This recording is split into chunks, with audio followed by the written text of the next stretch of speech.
Hola, ¿qué tal? Muy buenos días. Para mí es un gusto poder saludarlos a la distancia. El día de hoy hablaremos sobre las consideraciones clínicas acerca del fentanilo. En caso de que alguien no tenga mis datos para poder contactarme, que escanee el código QR que ve a la mano derecha en su pantalla y con eso va a poder tener mi correo y número ante cualquier duda. En primer lugar, tenemos que tener en consideración que en el manejo de la pseudoanalgesia de cualquier paciente tenemos tres pilares que son muy importantes poder mantener y tener siempre como objetivo. Dentro de ello estamos hablando del delirium, de la agitación de un paciente y del dolor. Estos tres pilares son esenciales para lograr nuestras metas terapéuticas en la obtención de una meta SAS-1 o SAS-3 y que permita también una rápida desconexión del paciente en caso de ser requerida del ventilador y no poner en riesgo tanto al mismo paciente como al equipo de salud en caso de que el paciente presente algún tipo de agitación. Por lo tanto, siempre es necesario estar constantemente evaluando a nuestro paciente. En primer lugar, uno no podría decir que está primero de esta triada uno sobre lo otro. Uno partiría diciendo que el dolor puede ser esencial y que el dolor va a desencadenar el delirium o una agitación motora del paciente y un desacople al ventilador. Pero también la misma agitación va a llevar a un dolor en el caso del paciente y todas estas van a estar siempre gatillando el desarrollo del delirio. Y en ese caso vamos a ocupar fármacos antipsicóticos o benzodiazepinas que van a aún incrementar aún más la agitación. Por lo tanto, teniendo una estructura previa de uso del adecuado de la pseudoanalgesia, nos permite tener un plan activado en caso de que cualquier paciente se encuentre cursando con alguna de estas tres partes de la triada, que siempre hay que evitar. Cuando hablamos de la sedación, tenemos distintos tipos de sedación que están estudiados a lo largo del tiempo y que depende del centro asistencial, es el que se prefiere uno sobre el otro. Sin embargo, la sedación profunda en SAS-1 siempre se va a tratar de mantener en pacientes que tengamos que hacer una mayor neuroprotección o alguna falla multiorgánica que se deba dejar al paciente en un nivel de sopor profundo. En el caso del consciente es la meta que por lo general se logra tratar de desarrollar rápidamente en un paciente que esté choqueado. Si el paciente presenta algún tipo de descompensación hemodinámica por algún shock séptico, hipovolémico, entre otros, si hay que llevar al paciente a un ventilador mecánico como medida protectora, la idea también es llevarlo a un nivel de SAS-1, pero rápidamente ver la posibilidad de sacarlo a SAS-3. ¿Por qué? Porque a más días de ventilador, mayor el riesgo de la mortalidad de un paciente que va a presentar. Y la dinámica, por último, es la combinación de ambos grupos, que depende también nuevamente del centro asistencial y que lo prefiere, de que durante el día tener al paciente despierto, pero en la noche tener al paciente dormido, o dentro de ciertas horas tener al paciente en estos grados de alteración neurológica. Beneficios de una sobre la otra, finalmente la consciente es la que nos permite sacar más rápido al paciente y esa va a depender también de los sedantes que ocupemos. Cuando hablamos de las escalas de pseudoanalgesia, sabemos que conocemos estas dos tipos que son las más comunes, la SAS a mano izquierda y la RAS a mano derecha, donde podemos ver que se pueden igualar en el nivel 3 del SAS con el RAS 0. Y este es nuestro nivel más adecuado para el manejo de un paciente, que nos va a permitir tener una intervención sobre el mismo y no nos va a llevar a una agitación ni mayor complejidad en el caso del paciente. Siempre vamos a tener una eventualidad cooperadora. Cuando hablamos de los opioides, si nos podemos ver acá en esta tabla, principalmente estamos hablando de analgesia. Es muy poco el efecto, es casi ínfimo el efecto, y por lo tanto por eso es que no se denota en el caso del manejo ansiolítico o de la amnesia o sedante. Por lo tanto, siempre preferir los opioides para el manejo analgésico por estar con el tubo del ventilador mecánico. Y también siempre buscar asociar el uso de opioides más paracetamol por un efecto sinérgico para el manejo del dolor. Tenemos, lamentablemente en esta diapositiva pues no se nota muy claro, pero tenemos distintos tipos de agonistas, donde tanto la morfina como el fentanilo son agonistas puros, y el antagonista puro va a ser la naloxona, anticipándonos lo que vamos a ver más adelante. Hay distintos receptores a los cuales los opioides van a afectar, donde los receptores mu, específicamente los mu1, es donde vemos el efecto de la analgesia, y que también va a haber también una depresión respiratoria en caso de sobredosis, euforia, depresión por opiáceo, dependencia. Por lo tanto, es súper complejo el uso y el ajuste de dosis dependiendo del nivel que tengamos en nuestro paciente. El fentanilo está presente en distintas presentaciones. En el caso del Hospital Barros Luco tenemos tanto fentanilo de 100 microgramos como de 500 microgramos, pero también hay otras presentaciones a nivel mundial. Las dosis típicas van a depender si vamos a ocuparlo tanto como de inducción para el manejo del dolor solamente, o en pacientes que estén en ventilación mecánica. Tiene un tiempo de vida media que puede ser hasta de 6 horas, pero que esta se puede acumular, este fármaco, prolongando el tiempo de vida media. Y las reacciones adversas son las comunes de cualquier opioide, pero que puede llegar e incluso hasta convulsiones. Entonces, muy importante ir evaluando las dosis en forma progresiva en el día. Se habla por lo general de que un paciente debería estar monitorizado en las dosis para ir ajustando y siempre ocupar la menor dosis tolerada y no el escalón más alto. Deberíamos estar evaluándolo cada 6 y cada 8 horas para prevenir la aparición de náuseas, vómito, depresión respiratoria, entre otros. En el fentanilo las dosis, las unidades deberían estar siempre en gamma kilohora o microgramos kilohora, equivale lo mismo.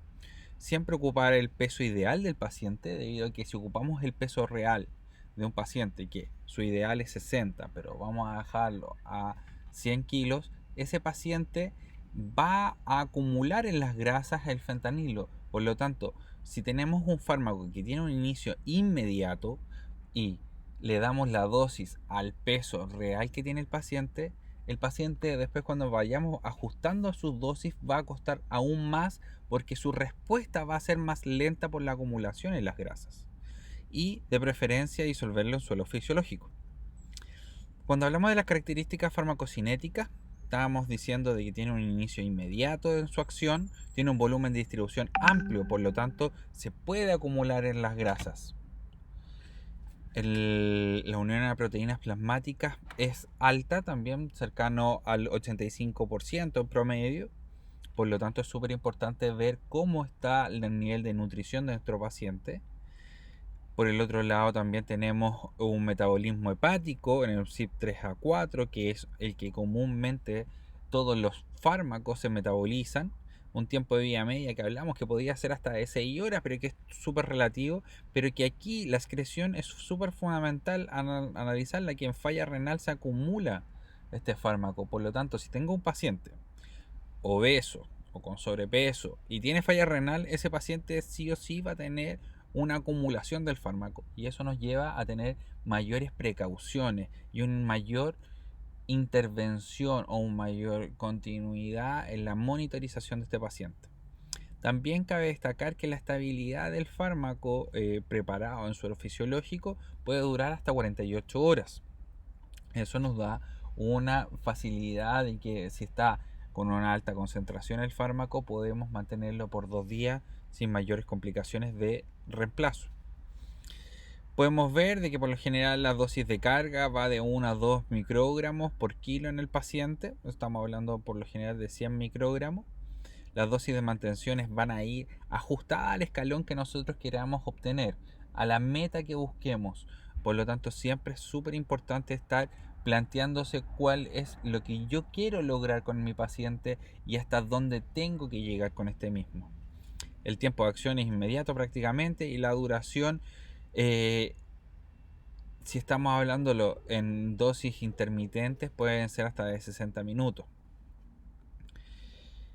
Al hablar de la excreción a nivel renal, como les estaba anticipando, este fármaco se acumula en falla renal, no es dializado, por lo tanto es de alta complejidad estar ajustando las dosis en forma constante, pero siempre teniendo claro cuál va a ser nuestra meta inicial, vamos a poder tener una mayor consideración clínica de nuestro paciente. Esta tabla también habla de lo mismo, del tiempo de vida media que se va acumulando. En la línea verde podemos ver el fentanilo, que si nosotros suspendemos la infusión, la acumulación se va dando aún más, independiente si el paciente tiene o no falla renal o no tiene un aumento en el peso. Por ende, es aún más primordial que tengamos una constante monitorización de las dosis que le estamos aportando a nuestro paciente. Y por lo tanto, si tenemos mayor riesgo-toxicidad, vamos a tener que tener siempre una precaución de que estar cada 6 horas viendo qué dosis les vamos administrando al paciente, también viendo estos distintos exámenes clínicos que nos permitan ver si que el paciente está intoxicado, porque muchas veces nos quedamos con la depresión respiratoria o la saturación de oxígeno bajo 80%. Sin embargo, también tenemos que estar en contexto de ver cómo está la frecuencia cardíaca, la presión arterial, la temperatura del paciente, si el paciente está sedado, si está con convulsiones o con millosis. Todo eso nos está hablando de una intoxicación por opioides, por lo general. Entonces, este es un protocolo que se propone ya desde el año 2012 en el New England, que ha estado ocupado principalmente en Estados Unidos, de que en pacientes que tengan menos de 12 respiraciones por minuto, uno debería evaluar la clínica que tenga y si estamos hablando si es una sobredosis o no. En el caso por lo general que vamos a tener nosotros, que son pacientes con una sobredosis por opioide, administrarle la naloxona. Si este paciente tuvo o no administración prolongada de este fármaco, bueno, hay que evaluarlo si es que este paciente, en casos de que sea solamente un bolo por analgesia o el uso de algún opiáceo en forma eventual por el dolor, vamos a tener que estar observando si es que requiere de naloxona o de una admisión a unidad de cuidados intensivos. Por lo general, cuando estamos hablando de que ya tenemos identificado que mi paciente está intoxicado por el fentanilo, yo debería iniciar con la naloxona, que en el caso de nosotros en el hospital es en ampolla, no en frasco ampolla como sale acá, pero igual es de 1 ml. Uno debería partir con 0,1 ml, o sea 0,04 miligramos de naloxona. Eso debería ser mi dosis inicial según el protocolo que sale acá en el New England. Si a los 2 minutos el paciente no me responde, yo debería pasarle ahora sí una ampolla entera, que es 1 ml. Si el paciente a los 2 o 3 minutos no me responde, bueno, tendré que pasarle 5 cc. Y así sucesivamente hasta llegar a 37 cc. Este protocolo tiene su veracidad y su validación en grupos o en estamentos que permitan tener un uso amplio de la naloxona. Sin embargo, eso no ocurre en todos los lugares y por lo general el servicio público en Chile cuenta con pocas cantidades de ampollas porque la fabricación de este fármaco también es bajo a nivel nacional. Por lo tanto, se sugiere que cuando yo tengo un paciente con intoxicación por opiáceo, tengo que dar 3 ciclos de naloxona separados cada 5 minutos e ir viendo la respuesta clínica del paciente, evaluando la frecuencia respiratoria, la presión arterial, pero siempre dando una ampolla completa de naloxona. Recordar que como este fármaco se acumula, una sola dosis de naloxona no va a ser efectiva, porque solamente vamos a ver un efecto transitorio de lo que estaba todavía en el torrente sanguíneo del fármaco. Pero tenemos un fármaco que se distribuye también por los distintos órganos y por las capas lipídicas, por lo tanto, por eso requiere de una constante repetición de estos ciclos. Cabe destacar que es fundamental, aparte de perderle el miedo a que tienen que ser múltiples ciclos, es que esta tiene que ser la ampolla completa para lograr la efectividad. Si en el caso de que en el primer ciclo el paciente sale de la intoxicación, bueno, pero no es necesario volver a administrar el fármaco, pero sí mantenerlo monitorizado el paciente. Y mantenerlo monitorizado a lo menos 30 minutos, porque ese paciente en cualquier momento va a volver a tener una brusca caída de la frecuencia respiratoria o de la saturación de oxígeno debido a esta distribución del fármaco.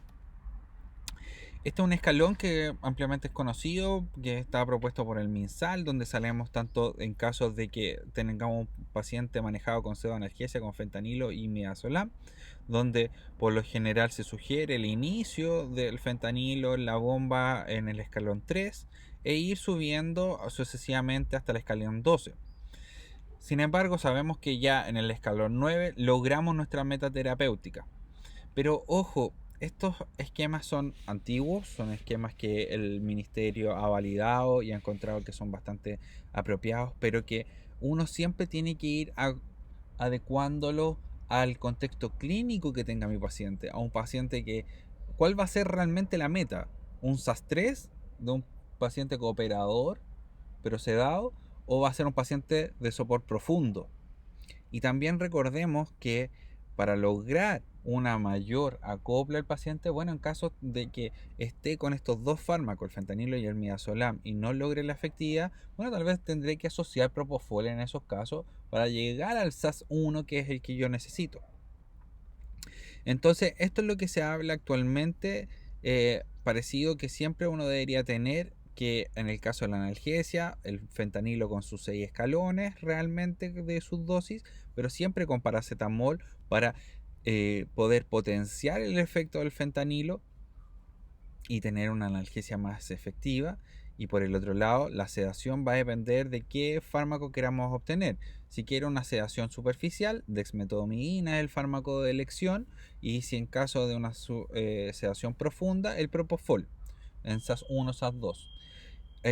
Se está tratando de evitar el uso de los benzodiazepinas. Sin embargo, hay un tema de costo que es innegable mencionar, que requiere que por ejemplo, en el caso de Cenabás, pueda costear el uso de propofol o dexmedetomidina ampliamente a nivel nacional, que actualmente no se cuenta. Estas son distintas concentraciones que vamos a encontrar en la preparación del fentanilo, que ustedes han visto, de que a los sueros fisiológicos cuánto tengo que sacarles y administrarle fentanilo para lograr la concentración que yo quiera. Y acá, tomando las tres consideraciones, que yo creo que esto es más apropiado de analizar, yo tendría que ver a un paciente sin falla renal, con falla renal y con una falla renal terminal, que va a requerir un ajuste aún más para prevenir una acumulación de este fármaco. Este fármaco, recordemos que se va a acumular por falla renal o por las grasas del paciente, y por ende vamos a tener a cada uno de los pesos del paciente una dosis adecuada que está estandarizada con ml, y eso nos permite un mayor manejo y una mayor sincronía al momento de ir ajustando nuestra bomba de infusión. Pero recordemos que la bomba tiene que estar ajustada a microgramos kilo hora. Esa es la unidad propicia para el ajuste del fentanilo. Los bolos de rescate se deberían ocupar obviamente en caso de pacientes que estén desacoplados al ventilador, pero siempre tratar de evitarlo. Nunca son una buena opción. Uno siempre debería tener una meta previa de uso de la pseudoanalgesia, y que si el paciente por cosas muy eventuales no se acopló, bueno, en esos casos utilizar. Se habla que las dosis se sugieren y que son muy amplias podrían ser partir con fentanilo de 50 a 100 microgramos, midazolam y propofol. Pero yo siempre sugiero partir con dosis aún menores. En vez de darle fentanilo de 50 microgramos, partir con 25 microgramos e ir titulando paulatinamente, debido a que no todos los pacientes responden rápidamente. En esta pandemia hemos visto que pacientes con bolos de 50 microgramos hacen inicialmente una depresión respiratoria. Por lo tanto, tratar de evitarlo. Y en el caso de que el paciente no tenga un acople al ventilador mecánico, realmente el bolo de rescate, más que estas tres alternativas, debería ser el uso de un bloqueador neuromuscular, que eso sí nos va a permitir tener un acople adecuado. Pero si yo quiero sedarlo nuevamente, tendría que ocupar alguna de estas tres opciones. Sedarlo con analgesia. En caso de pacientes que no logran el escalón, ¿por qué? Por a veces motivos, tienen un consumo previo de droga, porque no logro la meta terapéutica que tengo y el paciente sigue en un SAS que no es el adecuado, bueno, yo lo que tengo que hacer también como parte del equipo es evaluar la meta de la sedación que voy a tener, si es realmente 12 o va a ser 5 o va a ser 3, etcétera. Revisar la programación del ventilador, que es fundamental para lograr un acople también efectivo. Y en casos, como les decía, de que no se logre, bueno, asociar a Propofol. El Propofol nos logra llevar a una sedación profunda en el paciente y por ende logramos nuestra efectividad y también de acoplar al paciente completamente. Y algo que ocurre muy a menudo, es el síndrome de abstinencia. Y esto ocurre principalmente por dosis altas sobre 48 horas. Lamentablemente, no en todos los lugares se logra que los pacientes estén en escalón 12 de sedación, por ejemplo, y se llegan a escalones 14, 20, por ejemplo, por poner algún número que se sobrepasa por lejos de lo que necesitamos. Y finalmente lo que se hace es una dependencia del paciente a los opioides. Y eso está demostrado y que está visto que son por dosis altas de benzodiazepina, opioide de propofol, suspensiones bruscas de los fármacos, infusiones por más de 3 días. Por lo tanto, es súper importante ir manejando esta eh, abstinencia en los pacientes. ¿Y cómo lo logramos manejar? Bueno, es ir asociando metadona, dexmedetomidina o clonidina. No existe un solo fármaco que uno podría decir este es el esencial. Sin embargo, si yo quiero tener un paciente eh, con una adecuada sedación, con un plan estratégico que está pensado en 24 horas, que permite una conexión del paciente al ventilador en forma adecuada, bueno, voy a tener que evaluar si me sirve la metadona o la dexmedetomidina. La clonidina, por su parte, es 8 veces menos potente que la clonidina, por lo tanto estamos hablando de fármacos similares, pero que son en la vía de mantener un SAS 3 en el paciente, 3-4. Mientras que la metadona ya nos permite, en pacientes con sopor profundo, pero que vemos que están con un nivel de abstinencia, requieren más. En esos fármacos se puede ocupar la metadona. Bueno, estas son las principales consideraciones que uno debería tener en el uso del fentanilo. Ante cualquier duda, no duden en escribirme. Muchas gracias.